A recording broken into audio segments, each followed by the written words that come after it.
ভারতের কোনো জায়গাতে খেলা করেছে। সন্দেহাতীতভাবে প্রমাণ করেছে যে ভারতে বাংলাদেশ ক্রিকেট টিমের টি-20 বিশ্বকাপ খেলার কোনো রকম পরিস্থিতি নাই। উপদেষ্টা আসিফ নজরুলের কারণেই বাংলাদেশ টি-20 বিশ্বকাপ মিস করলেন। এবার ক্রিকেটারদের ভবিষ্যৎ নিয়ে মুখ খুললেন সাকিব আল হাসান। প্রিয় দর্শক, বিস্তারিত জানতে ভিডিওটি শেষ পর্যন্ত দেখতে থাকুন। সবকিছু শুরু হয়েছিল মুস্তাফিজুর রহমানের আইপিএল ইস্যুকে নিয়ে। ঘরোয়া লীগ আইপিএল থেকে মুস্তাফিজের নাম বাদ দেওয়ার ঘটনায় বাংলাদেশের যুব ও ক্রীড়া উপদেষ্টা আসিফ নজরুল থেকে শুরু করে বিসিবির কর্মকর্তারা নাক গলান।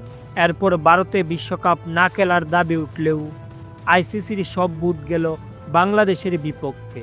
শেষ পর্যন্ত বাংলাদেশকে টি-20 বিশ্বকাপ থেকে চূড়ান্তভাবে বাদ দেওয়া হয়েছে। এই সিদ্ধান্ত কোনোভাবেই মেনে নিতে পারছেন না ক্রিকেট ভক্ত থেকে শুরু করে বিশ্লেষকরা। সাকিব ভক্তরা মনে করেছেন এই ইস্যুতে সাকিব আল হাসানের মুখ খোলা এখন অত্যন্ত জরুরি। আর এবার সাকিব নিজেই ক্রিকেটারদের ভবিষ্যৎ এবং এই পরিস্থিতি নিয়ে মুখ খুলেছেন। প্রিয় দর্শক, আপনাদের কি মতামত এই বিষয়ে নিচে অবশ্যই কমেন্ট করে জানাতে ভুলবেন না।